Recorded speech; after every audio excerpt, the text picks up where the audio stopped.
একটা বারের জন্য আমার দিদিয়ার সাথে কথা বলতে দেবেন? কাল কোর্টে দেখা হবে।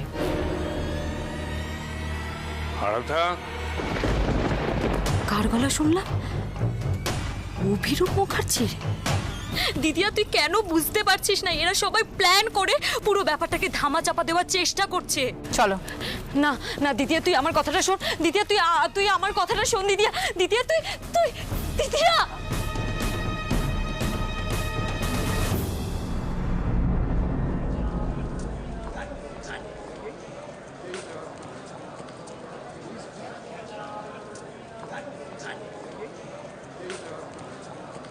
আদালতে লোকজন আজ অনেক বেশি অভি। এরা হয়তো আশায় আছে যে আজ দুর্গা হয়তো এমন কিছু করবে যাতে কেসটা উল্টে যায়। হ্যাঁ, কখন কি হয় কি বলতে পারবো।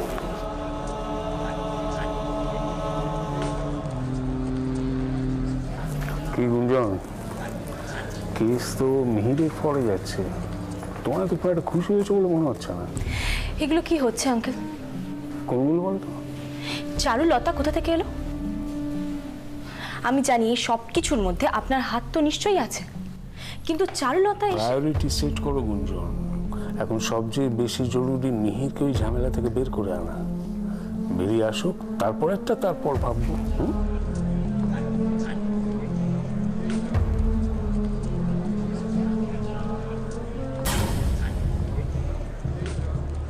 দুর্গা আসছে।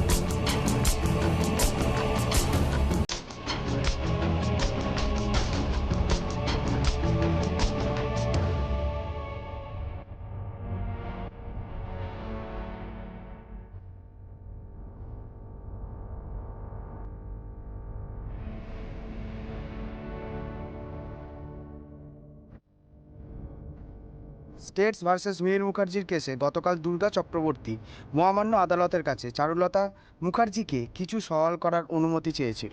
ইয়োর অনার, দুর্গা চক্রবর্তীর কিছু প্রশ্ন থাকতেই পারে, কিন্তু তার আগে আমার মনে হয় চারুলতা চক্রবর্তীর কিছু নিজের কথা বলার আছে।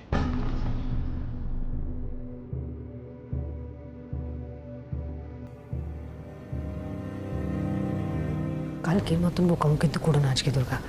তোমাকে পারমিশন দিলে তোমার যা জানতে চাওয়ার জানতে চাইবে। চারুলতা মুখার্জি, আপনার যা কিছু বক্তব্য আপনি কাট করে এসে বলুন।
যা বলবো সত্য বলবো, সত্য বই মিথ্যে বলবো না।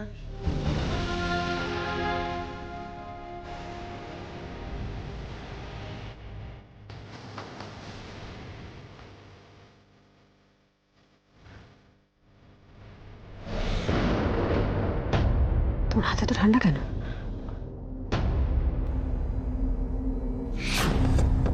আপনি বলুন চারুলতা, আপনার বয়ানে কেসটা বোঝা অনেক সহজ হয়েছে।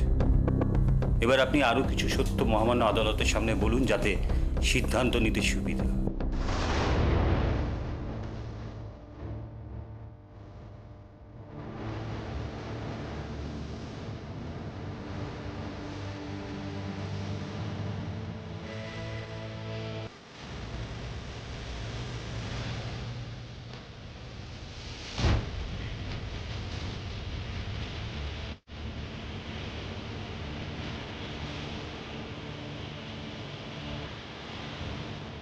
এই কেসটা আমার জন্য।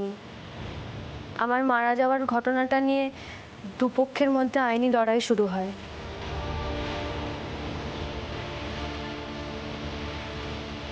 কিন্তু আমি যখন বেঁচে আছি তখন আমার হাজব্যান্ডের বিরুদ্ধে মার্ডার চার্জ কী করে আনা হয়?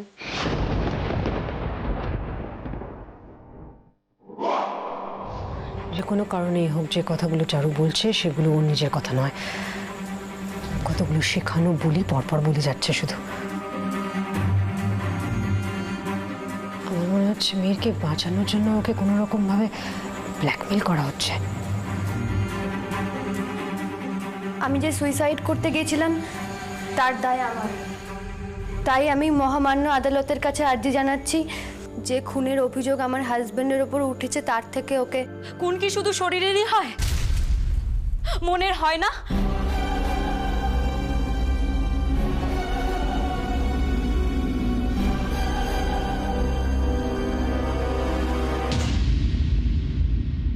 আমাকে ক্ষমা করবেন ধর্মাবতার,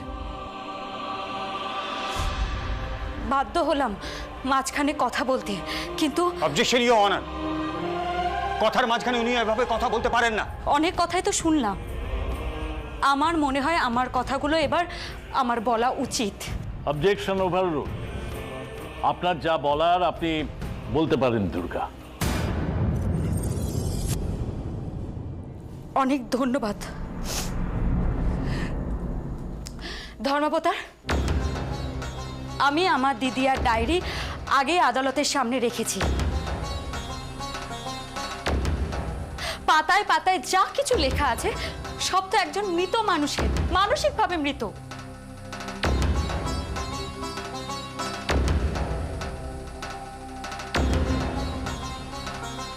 দুর্গা,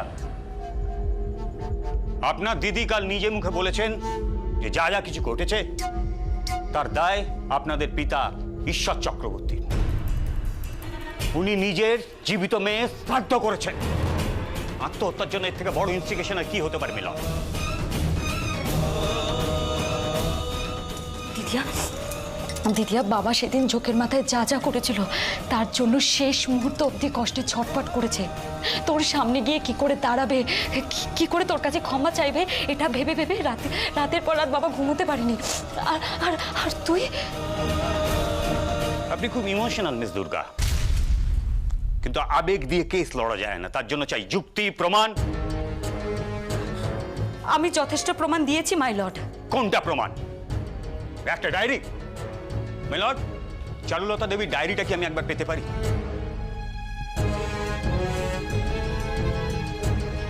থ্যাংক ইউ।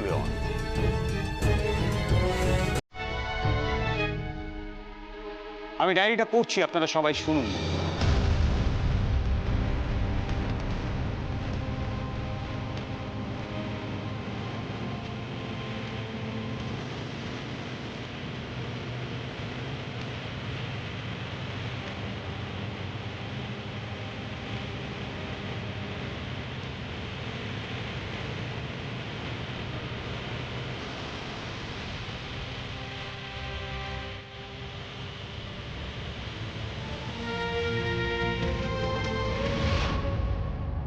মানসিকভাবে মৃত একজনের লেখায় এত রোমান্টিসিজম আসে কি করে? এর প্রত্যেকটা লাইনে রয়েছে সনাতন সম্পর্কের নজির। আছে প্রেম, আছে দুঃখ, আছে অভিমান, আছে ঠকে রাগ। যাওয়ার যন্ত্রণাটা কি সেটা আপনি এটা পড়ে বুঝতে পারছেন না? তাই কি?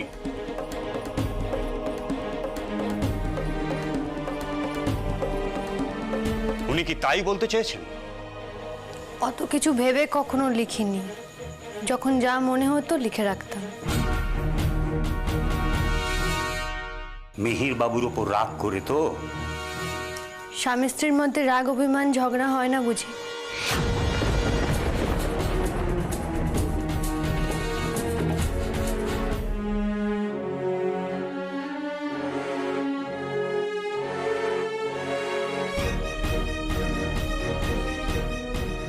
যদিও খুব ব্যক্তিগত অনুভূতির কথা লেখা ওখানে, তবু কথাটা যখন সকলের সামনে উঠেছে তখন বলি, আমি আজ এখানে দাঁড়িয়ে আছি শুধুমাত্র ওই মানুষটার জন্যে।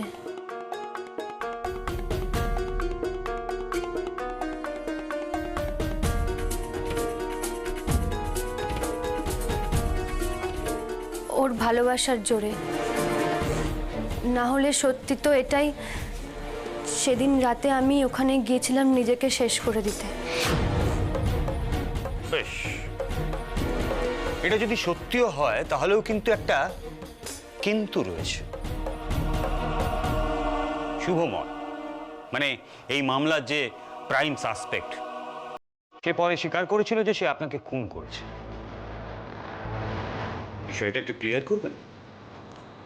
ও কেন এসব কথা বলেছে আমি জানি না।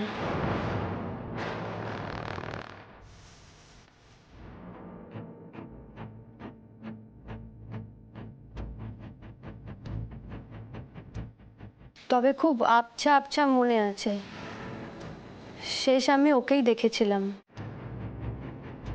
তবে আমার জন্য কিছু ও করতে পারেনি তো, তাই হয়তো অপরাধ বোধে ভুগছিল, আর তাই আমি মারা গিয়েছি শুনে নিজেকে তার জন্য। তুই শুভদাকে দুটো কথা বলেছিলিস। কি বলেছিলিস মনে আছে তো? বলেছিলিস মিহির বিশ্বাসঘাতক। শেষ তুই শুভদাকে দেখেছিলিস, এটা যখন তোর মনে আছে, তোর নিশ্চয়ই এটাও মনে আছে তুই শুভদাকে ঠিক কি কথা বলেছিলিস। হ্যাঁ আছে।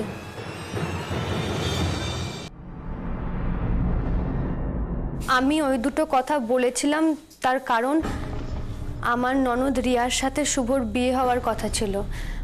আমি বলেছিলাম যে বাড়ির অমত থাকলেও আমি ওদের 4 হাত এক করে দেব। সব ঠিক ছিল, কিন্তু মন্দিরে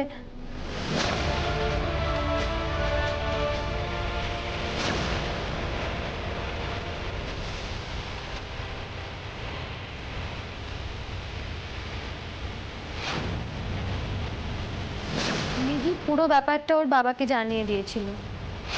হ্যাঁ বলেছিলাম, কারণ আমি চেয়েছিলাম বাবা সমস্ত সত্যিটা জেনে আমার বোনের বিয়েটা বড় করে দিই, মেনে নিক শুভ আর রিয়ার সম্পর্কটা। আমি তখন অত তলিয়ে ভেবে দেখিনি। আমার রাগ হয়েছিল মিহিরের জন্য আমি রিয়াকে দেওয়া কথা রাখতে পারিনি বলে। তাই আমি শুভকে বলেছিলাম মিহির বিশ্বাসঘাতক। তাহলে ছাদ থেকে আপনার পড়ে যাওয়ার ব্যাপারটা? সব দিক থেকে ভেঙে টুকরো টুকরো হয়ে গিয়েছিলাম আমি। মনে মনে ভাবতাম নিজেকে শেষ করে দেব, কিন্তু আসলে ওটা একটা অ্যাক্সিডেন্ট ছিল। কিছু একটা ভুল বোঝাবুঝি হয়েছিল। মন্দির থেকে ফিরে রিয়া বিয়ের পিঁড়িতে বসে। আমি তখন শুভকে সেই খবরটা দেব বলে খুঁজতে খুঁজতে ছাদে যাই। সেদিন কয়েক পশলা বৃষ্টি হয়েছিল, আমার খেয়াল ছিল না ছাদটা ভিজে ছিল। আর আমি ছাদ দিয়ে উঁকি মেরে শুভকে বাগানে দেখতে পাই আর ডাকিও, কিন্তু শুভ অত বিয়েবাড়ির আওয়াজে আমার ডাক শুনতে পায়নি। তখন আমি ছাদ থেকে ঝুঁকে ডাকতে গিয়ে আচমকা পা পিছলে পড়ে যায়। মিথ্যে, সব মিথ্যে। এবার বল বল, এতক্ষণ ধরে যে কথাগুলো বললি সেগুলো কি সত্যি? এসব কি হচ্ছে আদালতের মধ্যে? না, এসব কি? বল দিদিয়া, সত্যি কথাটা বল। ওইদিকে কি তাকিয়েছিস? আমার দিকে তাকা। সত্যি কথা বলে তোর সাহস নেই? বল, চুপ করে আছিস কেন তুই? হ্যাঁ দিদিয়া, দিদিয়া তুই কি ভয় পাচ্ছিস? আমি আছি তো তোর সাথে, বল না, বল বল দিদিয়া, এখানে দাঁড়িয়ে সব সত্যি কথাগুলো তুই বল। মিস দুর্গা, আপনি কিন্তু আদালতের ডিসিপ্লিন নষ্ট করছেন। দিদিয়া, দিদিয়া তোর বলা এই মিথ্যে কথাগুলো আসল দোষীদের প্রশ্রয় দেবে। দিদিয়া,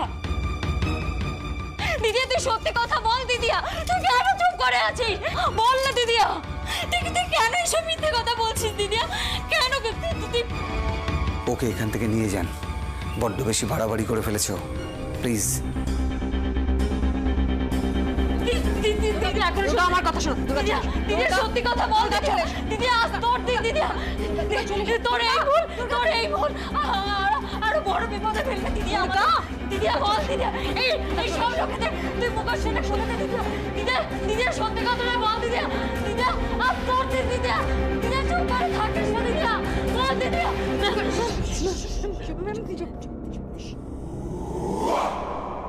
এ তো মানসিকভাবে ভারসাম্যহীন ইওর অনার। একজন মানসিক ভারসাম্যহীন মেয়েকে এতক্ষণ ধরে কি করে সওয়াল জবাব করার অনুমতি দিয়েছে আদালত, আমি তো বুঝতে পারছি না। This is absolutely unbelievable. দিদিয়া দিদিয়া আমি এখনো তোকে বলছি তুই ভুল করছিস দিদিয়া। দিদিয়া তুই বাবার সাথে বলতে পারিস না দিদিয়া। Order order order.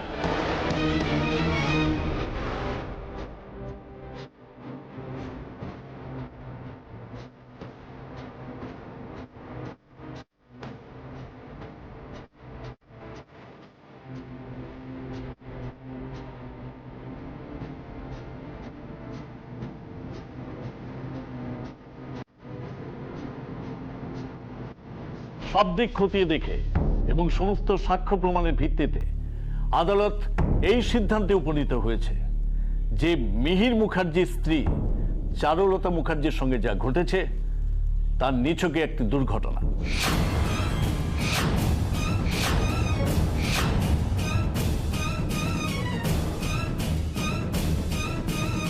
তাই সব অভিযোগ তুলে নিয়ে মিহির মুখার্জিকে মহামান্য আদালত সসম্মানে মুক্তি দিচ্ছে।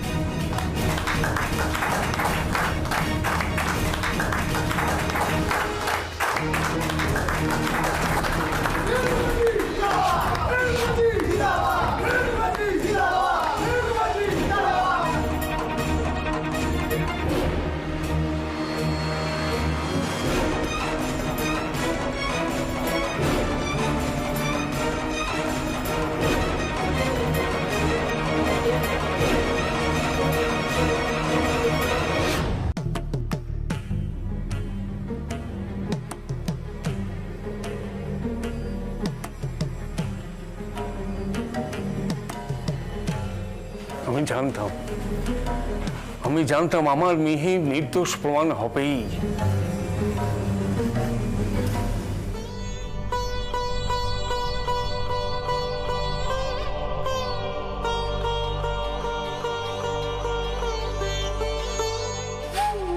যার জন্য এই ফাঁড়া কাটলো তার কথা ভুলে গেলে চলবে মিস্টার মুখার্জি? এসো এসো বৌমা এসো।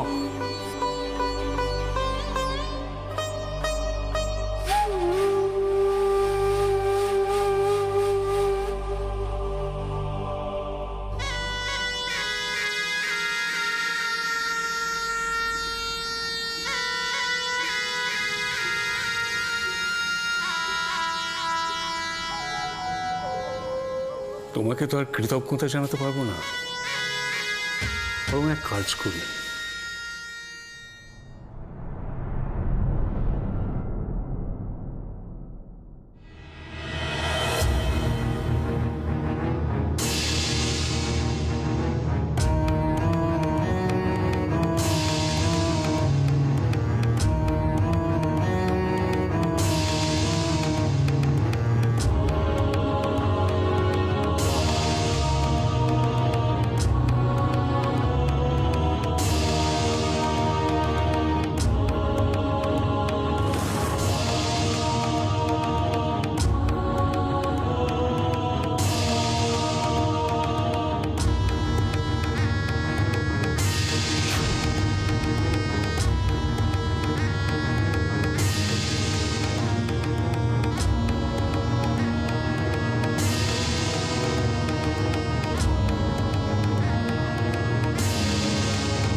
আমি জানতাম সত্যের জয় হবেই, আর সেই ভরসাতে আমি মিহিরকে কাঠগড়ায় উঠতে দিয়েছি।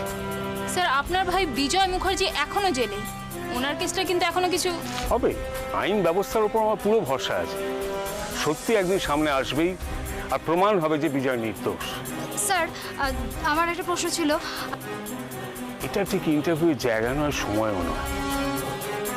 আমি ছেলেকে নিয়ে আগে ফিরি, তারপর একদিন প্রেস কনফারেন্স করবো তখন। হ্যাঁ ঠিক আছে। পার্টির লোকেরা মেয়ের জন্য কিছু অ্যারেঞ্জ করেছে আর কি। কই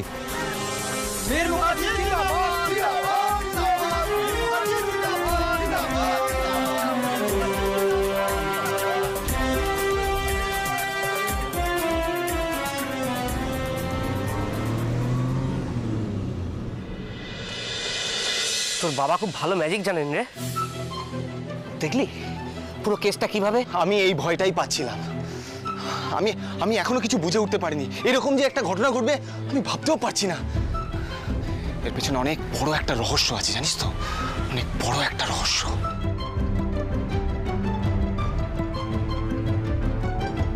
অনির্বাণ, হ্যাঁ হ্যাঁ দিদি বলুন। দুর্গা দুর্গা কোথায় আছে জানো কিছু? দুর্গা দুর্গা আপনাদের সাথে নেই? না, মানে আমরা ইনফ্যাক্ট দুর্গাকে খুঁজছি। ও মাই গড,